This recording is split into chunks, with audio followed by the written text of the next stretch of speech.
శుభోదయం. నేను మీ హరి.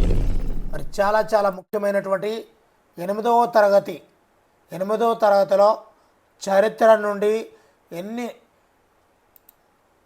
ఎన్ని తేదీలు ఉంటాయో మీ అందరికీ తెలిసిందే. వాటన్నిటినీ కూడా ఒక అసెండింగ్ ఆర్డర్లో అమర్చుకొని మొత్తం అన్ని పాఠాల నుంచి ఒక్కొక్క డేట్ని దాని ప్రాముఖ్యతను పక్కన రాసుకొని అన్ని పాఠాల నుంచి ఆ విధంగా రాసుకొని ఆ డేట్స్ అన్నింటినీ కూడా ఒక అసెండింగ్ ఆర్డర్ రూపంలో మీకు అమర్చి తయారు చేస్తున్నటువంటి వీడియో అండి. ఆల్రెడీ దీనిలో సగభాగం 1498 నుంచి 1873 వరకు ఒక వీడియో చేసి ఉన్నాను ఆల్రెడీ. సో అది మొదటి వీడియో కింద తేదీలు వాటి ప్రాముఖ్యత, 8వ తరగతి చరిత్ర నుండి తేదీలు వాటి ప్రాముఖ్యత మీద మొదటి వీడియో చేసి ఉన్నానండి. మరి ఈ వీడియో యొక్క డిస్క్రిప్షన్లో కనిపిస్తుంది. అదేవిధంగా ఈ వీడియో చివరిలో కూడా మీకు కనిపిస్తుందండి. చివరి వరకు చూస్తేనే ఒక టెక్స్ట్ బుక్ నుంచి 2 మార్కులు రావడం సాధ్యమవుతుంది. అంతే తప్ప మనం స్కిప్ చేస్తూ ఉంటే ఎన్నో విషయాలు ఇవి ఆ టెక్స్ట్ బుక్ని ఫిల్టర్ చేసి తయారు చేసిన ఫైనల్ అవుట్పుట్. మీరు దీన్ని ఏం చేస్తారో తెలుసా, మీరు కూడా స్కిప్ చేస్తూ చూసారనుకోండి మార్కులు కూడా స్కిప్ అవుతుంటాయి అన్నమాట. కాబట్టి స్కిప్ చేయకుండా మేము టెక్స్ట్ బుక్ను గాలిచి జల్లెడ బట్టి తీసినటువంటి ఫైనల్ అవుట్పుట్ అండి. దీనిలో ఇంకా ఫిల్టర్ చేయడానికి ఏముండదు, మీరు స్కిప్ చేయడానికి ఏముండదు. ఓకే, చివరి వరకు చూడండి. మంచి మార్క్స్తో మంచి విజయతీరాలు చేరండి. ఓకేనండి. మరి ఎవరైతే ఆలస్యంగా ఇంకా నిద్ర లేవడం లేదో అంటే అర్థమే, నోటిఫికేషన్ వచ్చే వరకు చదవడం లేదంటున్నారో వాళ్ళైతే భారీ మూల్యం చెల్లించుకోవాల్సి వస్తుందండి. ఎందు గురించి అంటే ముందు నుంచి మనం ప్రిపరేషన్లో ఉంటే మనకి కొండంత సిలబస్ ఉంది. దాని మీద పూర్తి అవగాహన ఉన్నట్లయితే ఒకవేళ వాడు సిలబస్ చేంజ్ చేసినా వెంటనే రెడీ అయిపోగలం. వాడిచ్చితే నోటిఫికేషన్కి ఎగ్జామ్కి 45 డేస్ అంటున్నాడు. సో ఆ 45 డేస్లో ఒకవైపు సైకాలజీ చదువుతావా, ఒకవైపు ఇవి చదువుతావా, పెర్స్పెక్టివ్ చదువుతావా, లేదంటే మన కంటెంట్ చదువుతామా. సో మన బరువు మోయాలన్నంత సిలబస్ ఉంది. ముందు దాన్ని బరువు దించేసుకుందాం, పూర్తిగా చదివేద్దాం. సో ఇన్కేస్ వాడు ఏమైనా సిలబస్ మార్చినట్లయితే అప్పటికి మనకి అది చదువుకుంటూ ఈ రివిజన్ చేయడానికి చాలా యూజ్ఫుల్గా ఉంటుంది. మరి దీర్ఘకాలికంగా ఎంతోమంది మన యొక్క వీడియోలను అయితే చూస్తున్నారు. వాళ్ళ కోసం అవిరళంగా కృషి చేస్తున్నాను. వాళ్ళకి ఈజీగా కంటెంట్ అందించాలనే ఉద్దేశంతో రకరకాల చేర్పులు చేసుకుంటూ ఈ ప్యాటర్న్కి అయితే రావడం జరిగిందండి. మరి వీడియో నచ్చితే తప్పనిసరిగా లైక్ చేయండి. లేట్ లేకుండా టాపిక్లోకి వెళ్ళిపోదాం. సో 1873లో జ్యోతిరావు పూలే గులాంగిరి అంటే అర్థం ఏమిటంటే బానిసత్వము అని అర్థం అండి.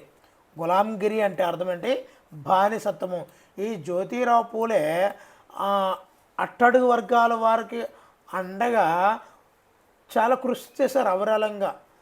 అతను రాసినటువంటి పుస్తకమే గులాంగిరి. సో ఇది అయ్యింది కదా. రెండో పాయింట్ ఏంటంటే అమృత్సర్లో మొదటి సింగ్ సభ ఏర్పాటు జరిగిందండి. 1873లో మొదటి సింగ్ సభ అనేది ఏర్పాటు చేయడం జరిగింది. నెక్స్ట్ 1875లో స్వామి దయానంద సరస్వతి ఆర్య సమాజాన్ని స్థాపించారండి. 1875లో స్వామి దయానంద సరస్వతి ఆర్య సమాజాన్ని స్థాపించారు. నెక్స్ట్ ఆర్య సమాజాన్ని ఎప్పుడు స్థాపించారు, ఎవరు స్థాపించారు, మ్యాచ్ ద ఫాలోయింగ్ అంటాడండి. సో 1875లో స్వామి దయానంద సరస్వతి. నెక్స్ట్ సయ్యద్ అహ్మద్ ఖాన్ అలీగఢ్లో కళాశాల ప్రారంభించింది ఎవరు? సర్ సయ్యద్ అహ్మద్ ఖాన్. ఎప్పుడు? ఇక్కడ ఆర్య సమాజం స్థాపించింది సార్ సయ్యద్ అహ్మద్ ఖాన్.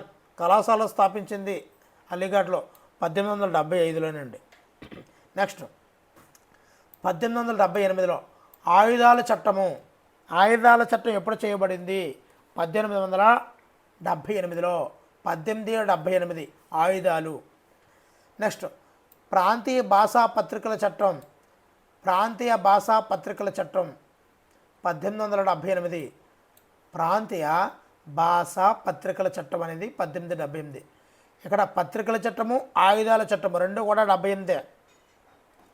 నెక్స్ట్ 1883 ఐరోపా వారిని భారతీయులు విచారించడానికి వీలు కల్పించే ఎల్బర్ట్ బిల్లు వివాదం అనేది 1883. ఎల్బర్ట్ బిల్లు వివాదం 1883. ఎల్బర్ట్ బిల్లు వివాదం ఏంటిది? ఐరోపా వారిని భారతీయులు విచారించడానికి వీలు కల్పించిన బిల్లే ఈ ఎల్బర్ట్ బిల్లు. నెక్స్ట్ 1885 డిసెంబర్ బొంబాయిలో 72 మంది ప్రతినిధులతో ఐఎన్సి అంటే భారత జాతీయ కాంగ్రెస్ స్థాపించడం జరిగింది.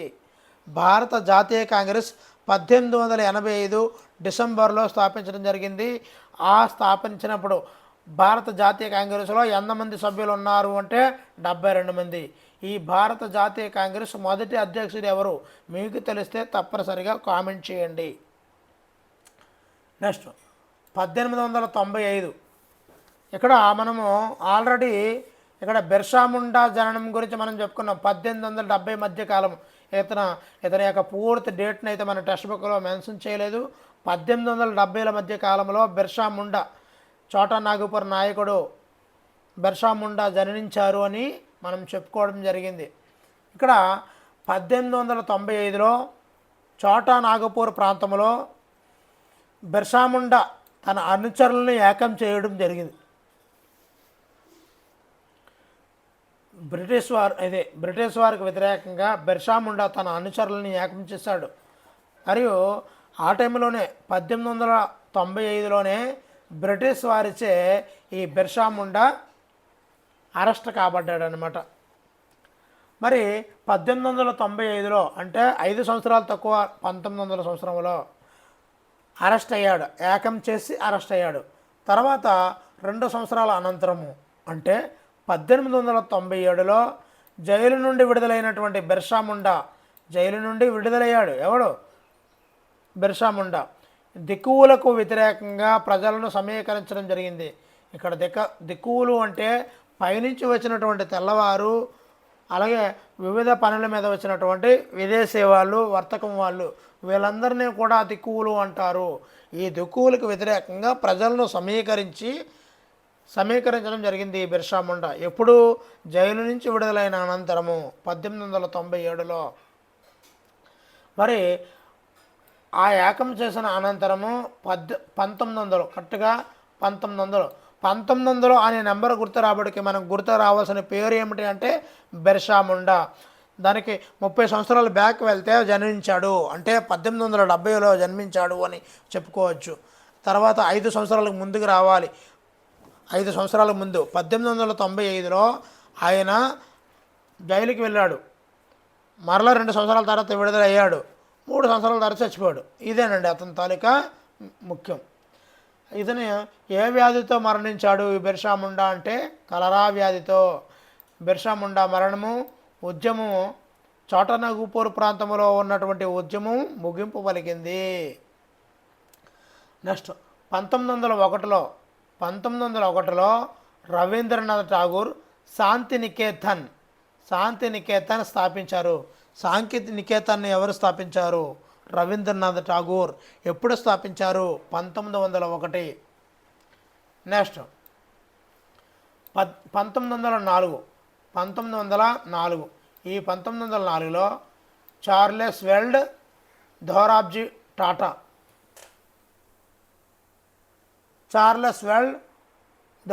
టాటా ఛత్తీస్గఢ్లో ఇనుము ఖనిజ నిక్షేపాల అన్వేషణ ప్రారంభించారండి. ఇక్కడ దోరాబ్జీ టాటా, చార్లెస్ వెల్డ్.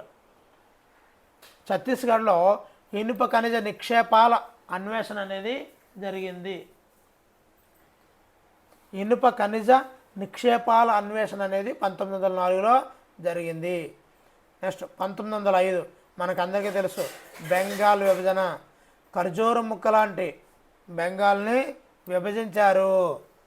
మన సోనియా గాంధీ ఆంధ్రప్రదేశ్ తెలంగాణలో తన బర్త్డే రోజు కేక్ కోసినాడు కదా, అలాగా ఈ బెంగాల్ విభజనని ఖర్జూరం ముక్కలా కోయడం జరిగింది 1905లో. సో ఎప్పుడైతే ఈ బెంగాల్ విభజన చేశారో లార్డ్ కర్జన్ గారు, వెంటనే స్వదేశంలో ఉన్నటువంటి మన వాళ్ళు నిరసనగా స్వదేశీ ఉద్యమాన్ని 1905లో ప్రారంభించారు.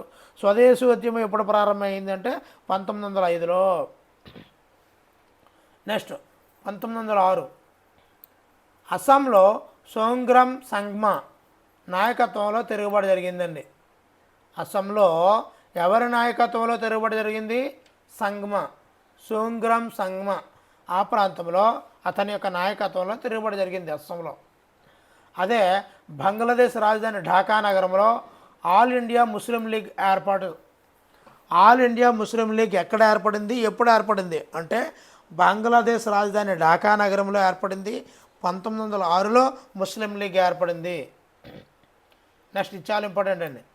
సూరత్ కాంగ్రెస్ సమావేశంలో, ఏ కాంగ్రెస్ సమావేశము అని కూడా అడుగుతుంటాడండి, మన జాగ్రత్త పట్టుకోవాలి అక్కడే.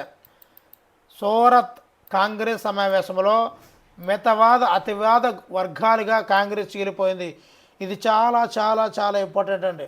1907లో ముస్లిం లీగ్ ఏర్పడిన తర్వాత వాళ్ళు ఎప్పుడైతే లీగ్ ఏర్పడి అందరూ కలిసికట్టుగా ఉన్నారో మన వాళ్ళు విడిపోయారండి. అతివాదులు మితివాదులు అంటూ కొట్టుకుపోయారు. అంటే మీకు గుర్తు ఉండాలని, ముస్లిం లీగ్ ఎప్పుడు ఏర్పడింది? 1906. వాళ్ళు లీగ్లో ఏర్పడి అందరూ కలిసి ఉన్నారు ముస్లిమ్స్. జనరల్గా ముస్లిం ఏదైనా భేదం లేదండి, జనరల్గా గుర్తుపెట్టుకోవడానికి. 1906లో ముస్లిం లీగ్ ఏర్పడింది అందరూ కలిసి ఉండడానికి చక్కగా. మన వాళ్ళు అతివాదులు మితవాదులుగా జాతీయ నాయకులు అందరూ కూడా రెండు కింద వెళ్ళిపోయారు 1907లో. ఇప్పుడు గుర్తుంటుంది అన్నమాట మీకు. నెక్స్ట్ 1908 జనవరి 15వ తేదీన జాతీయ విద్యా లక్ష్యాలపై అరవింద్ ఘోష్ బొంబాయిలో ప్రసంగించారండి. బొంబాయిలో అరవింద్ ఘోష్ ప్రసంగం అండి. నెక్స్ట్ 1910లో మధ్య భారతదేశంలో చారిత్రాత్మక బస్తర్ తిరుగుబాటు జరిగిందండి. బస్తర్ తిరుగుబాటు, బస్తాలు ఎన్ని ఉంటాయి? 10. బస్తర్ తిరుగుబాటు ఓకేనండి.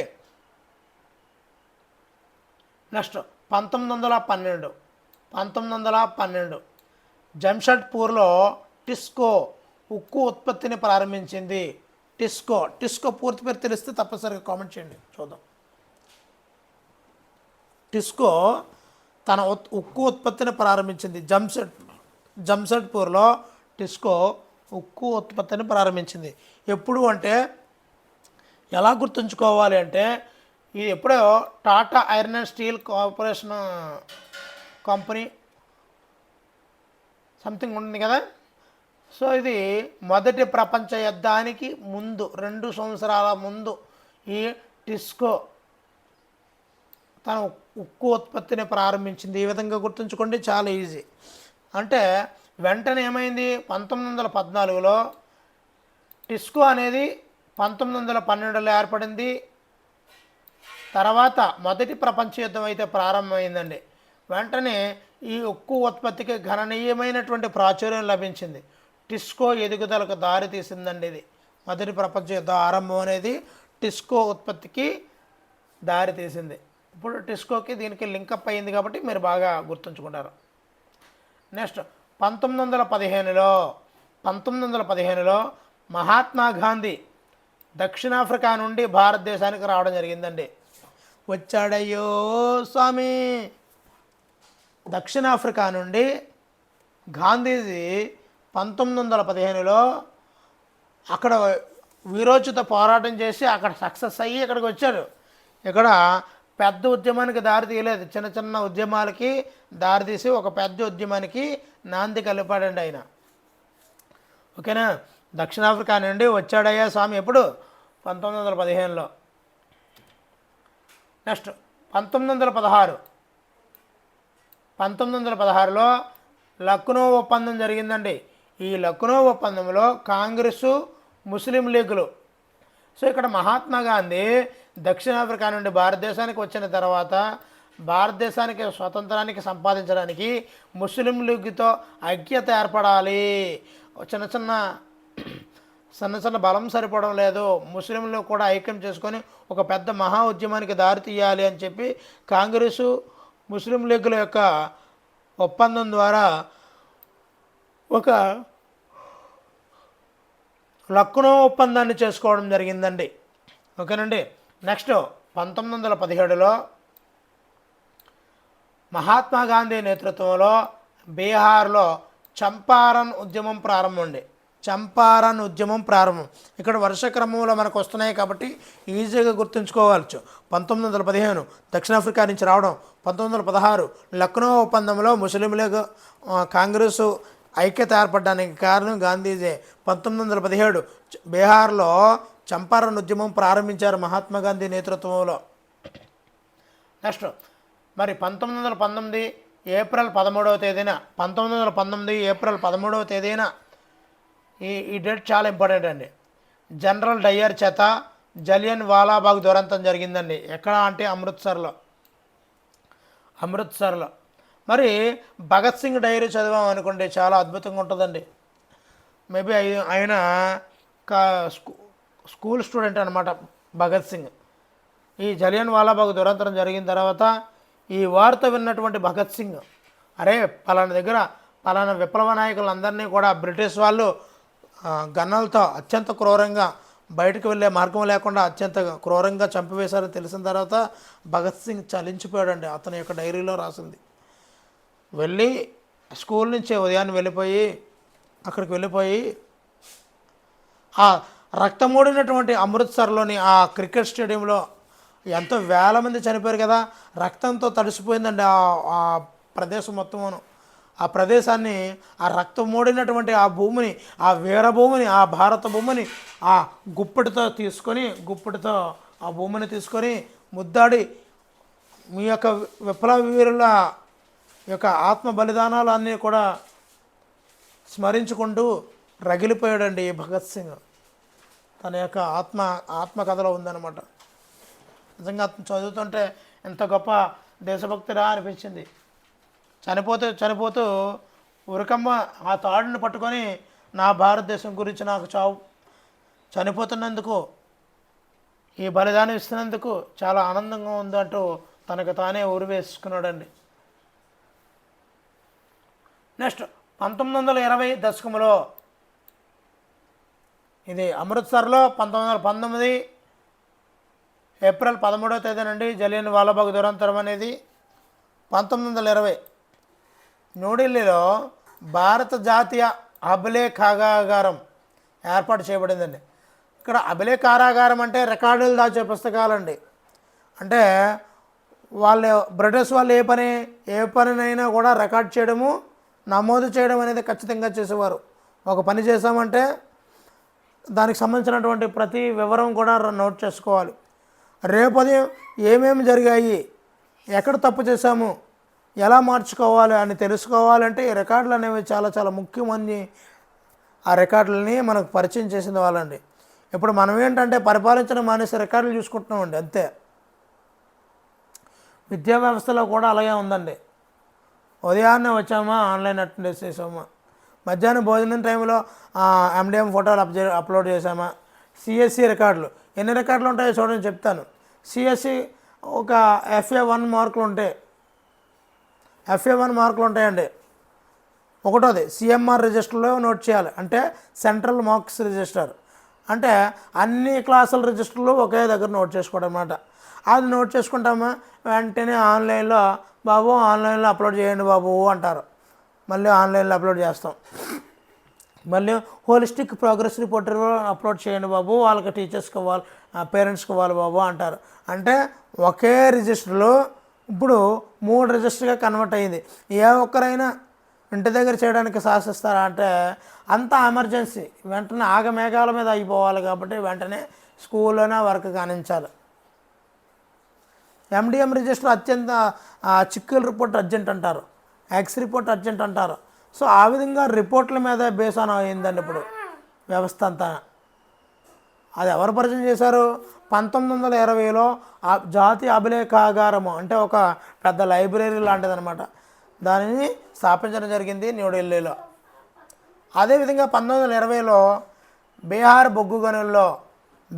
బొగ్గు గనుల్లో ప్రతి సంవత్సరం కూడా 2,00,000 మంది కార్మికులు మరణిస్తున్నారండి.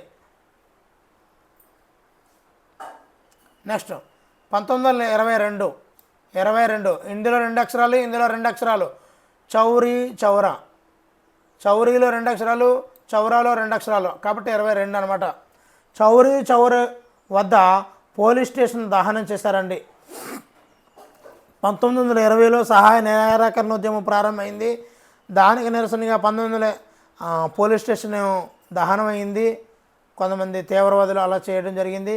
వెంటనే 1922 ఫిబ్రవరిలో ఈ సహాయ నిరాకరణ ఉద్యమాన్ని గాంధీ గారు నిలిపివేసడం జరిగిందండి. అంటే 1915లో వచ్చారు. అప్పటి నుంచి కూడా అలాగా జరుగుతూనే ఉంది విప్లవాలు. 1922 స్టార్ట్ చేయడం, ఏదో విధంగా తగలాడిపోవడం ఆపాడు, స్టార్ట్ చేయడం, తగలాడిపోవడం ఆపాడు, హింసాత్మకంగా మారడం ఆపాడు. ఈ విధంగానే జరుగుకుంటూ వచ్చిందండి చివరి వరకును. నెక్స్ట్ 1922 లిప్టన్ టీ ప్రకటన అండి.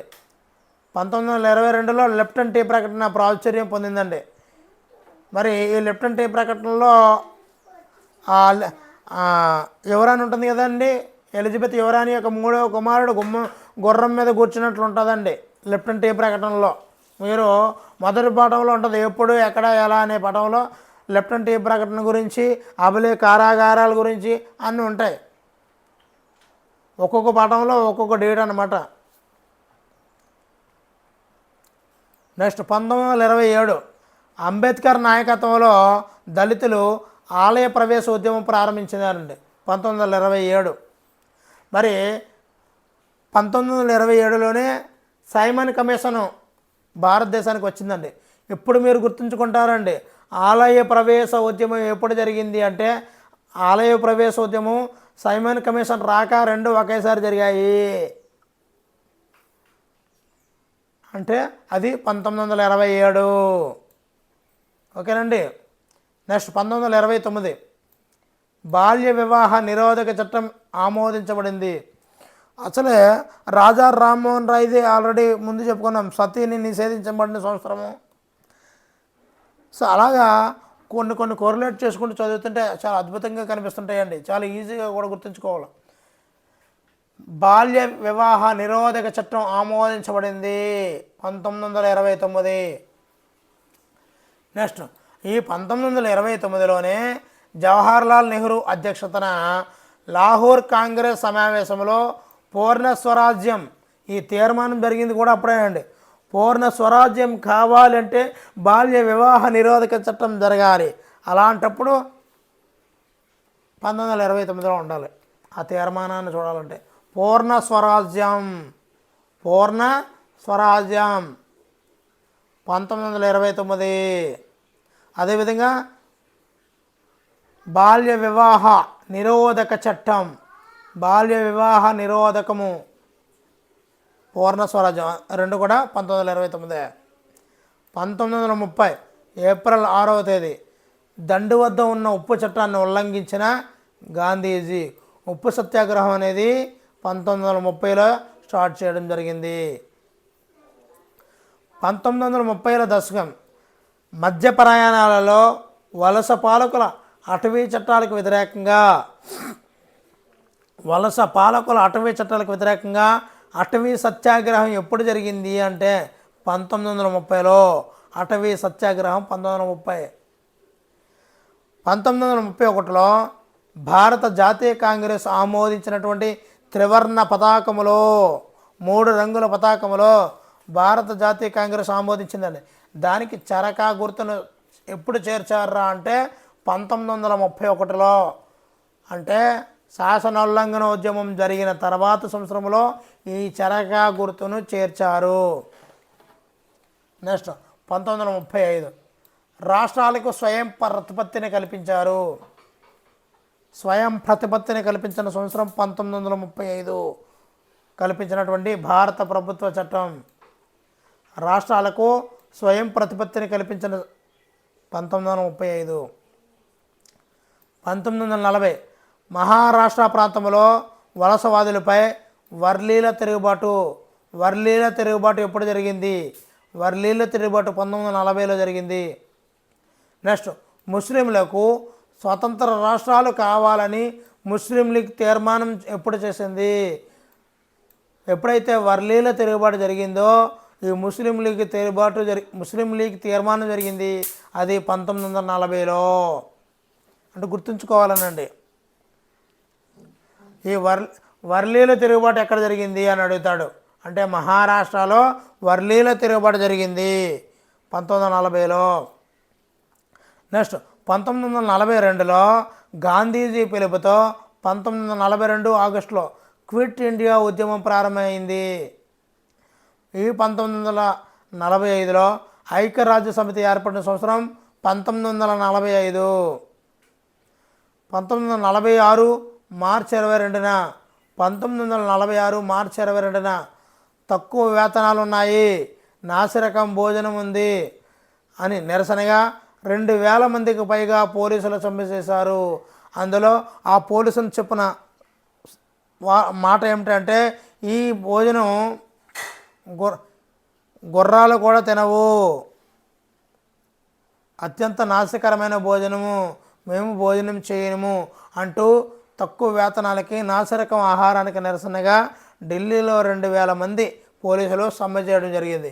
ఎప్పుడురా అంటే 1946 మార్చి 22వ తేదీన. Next 1946 August 16. 1946 ఆగస్టు 16 ముస్లిం లీగ్ పిలుపుతో, ఆల్రెడీ చెప్పాను ఇక్కడ ముస్లిం లీగ్ ఏర్పడింది అని 1940లో.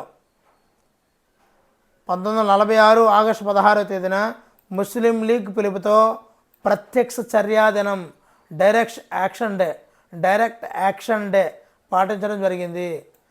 ప్రత్యక్ష చర్యా దినము 1946 ఆగస్టు 16న ఏర్పడింది. 1946లో రాయల్ ఇండియన్ నౌకాదళంలో తిరుగుబాటు జరిగింది. రాయల్ ఇండియన్ నౌకాదళంలో తిరుగుబాటు చెలరేగింది. 1946 డిసెంబర్ నుండి 1949 నవంబర్ వరకు రాజ్యాంగ పరిషత్ సమావేశాలు జరిగాయి. రాజ్యాంగ పరిషత్ సమావేశాలు 1946 నుంచి 49 వరకు జరిగాయి. 1947 ఆగస్టు 15న స్వాతంత్రం మనకు రావడం జరిగింది. నెక్స్ట్ 1948 జనవరి 30వ తేదీన నాథూరామ్ గాడ్సే చేతిలో మహాత్మా గాంధీ హత్య. 1950లో ప్రణాళికా సంఘం ఏర్పడింది. 1950లో ప్రణాళిక సంఘం ఏర్పడింది. 1950 జనవరి 26 భారత రాజ్యాంగం అమల్లోకి వచ్చిన రోజు. 1952 డిసెంబర్ 15 ప్రత్యేక ఆంధ్ర రాష్ట్రం కోసము నిరాహార దీక్ష చేసినటువంటి పొట్టి శ్రీరాములు మరణం. 1952 డిసెంబర్ 15వ తేదీన 1952 డిసెంబర్ 15వ తేదీన పొట్టి శ్రీరాములు మరణం. 1953 అక్టోబర్ 1న 1953 అక్టోబర్ 1న నూతన ఆంధ్ర రాష్ట్రం అవతరించింది. నూతన ఆంధ్ర రాష్ట్రం అవతరించింది. 1955 ఇండోనేషియాలోని బాండింగ్లో ఆసియా ఆఫ్రికన్ దేశాల నాయకుల సమావేశం జరిగింది. 1955లో ఇండియన్ ఆసియా ఆఫ్రికన్ దేశాల నాయకుల సమావేశం జరిగింది. 1956లో ఈయన ఎక్కడ చనిపోయాడు? 1952లో చనిపోయాడు. 1956లో రాష్ట్రాల పునర్వ్యవస్థీకరణ కమిషన్ నివేదిక జరిగింది. రాష్ట్రాల పునర్వ్యవస్థీకరణ కమిషన్ నివేదిక అయితే ఇవ్వడం జరిగింది. అదేవిధంగా 1956లో రెండో పంచవర్ష ప్రణాళిక ఏర్పడింది. అదేవిధంగా శ్రీలంకలో సింహళం అధికార భాషా చట్టం ఏర్పాటు చేయబడింది. శ్రీలంకలో సింహళం అధికార భాషా చట్టం అనేది 1956లో చేయబడింది. కోరిలేట్ చేసుకుని చాలా ఈజీగా ఉంటాయి. 1959లో రష్యా సహకారంతో ఛత్తీస్గఢ్లో ఉన్నటువంటి బెలాయ్ ఇనుము ఉక్కు కర్మాగారం స్థాపించారు. రబి అంటానంటే నేను రబి, రష్యాలో బెలాయ్. జరు అంటానండి, జరు అంటే జర్మనీ, రూర్కెలా ఇనుము ఉక్కు కర్మాగారం ఉంటుంది. రూర్కెలా అంటే జరూర్ జర్మనీ అండి. జర్మనీ సహకారంతో రూర్కెలా, రష్యా సహకారంతో బెలాయ్ ఇనుముక్కు కర్మాగారం స్థాపన అండి. ఈ విధంగా జరూబ్, రబి ఈ విధంగా 2 పెట్టుకున్నాను అనమాట నేను పేరు. 1959. 1960 ద్విభాషా రాష్ట్రమైనటువంటి బొంబాయిని మహారాష్ట్ర, గుజరాత్గా విభజించారండి.